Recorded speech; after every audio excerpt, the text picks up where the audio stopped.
Ekskluziv olarak Rum.az saytı üçün. Sen beni sev, ben seni. Düşmanı odlandıran. Sen beni sev, ben seni. Olan bu eşke layık. Sen beni sev, ben seni. Kalan bu ehde sadık. Sen beni sev, ben seni. Burada.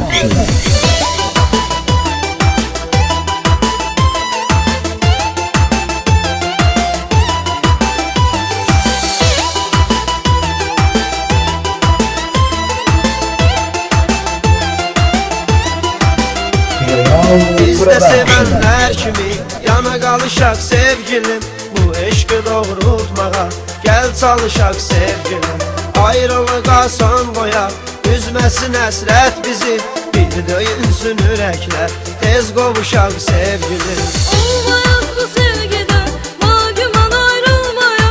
Sevgimiz temel dolar, biz bir an ayrılmaya. Gel seninle sevgilim, sevgimizin namine.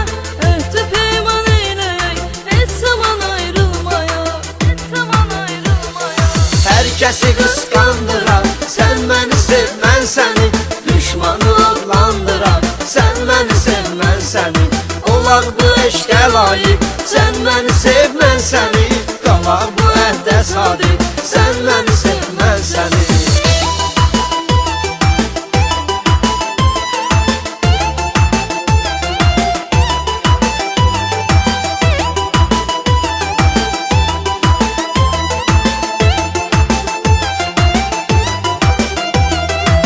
Sevginin yolunda olsa da bir gün ölüm. Ben bu yolun sakini, dönmərəm heç vaxt gülüm. Səni sevirəm ürəklə, təmiz məhəbbətlə. Mən atmaram heç vaxt səni, and içirəm sevgilim. Hayata geçen sevgilim, bütün arzu dileyle.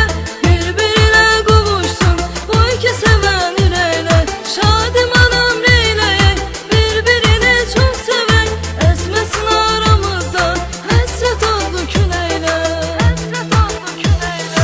Herkesi kıskandıran, sen beni sev, ben seni. Düşmanı adlandıran, sen beni sev, ben seni. Olaq bu eşke layık, sen beni sev, ben seni. Qalaq bu ehdə sadık, sen beni sev, ben seni.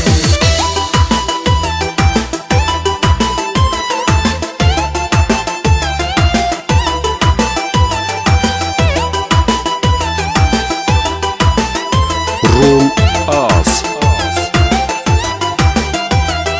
Necə də mehribandılar, desin görənlər bizə.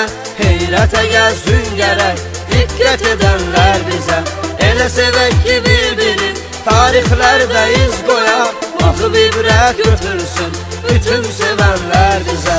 Hər kəsi qısqandırar, sən məni sev, mən səni. Düşmanı adlandırar, sən məni sev, mən səni. Olaq bu eşkə layık, sən məni sev, mən səni. Qalaq bu ehdə sadık, sən məni sev, mən səni. Hər kəsi qısqandırar, sən məni sev, mən səni. Düşmanı adlandırar, sən məni sev, mən səni. Olaq bu eşkə layık, sən məni sev, mən səni. Qalaq bu ehdə sadık, sən məni sev, mən səni.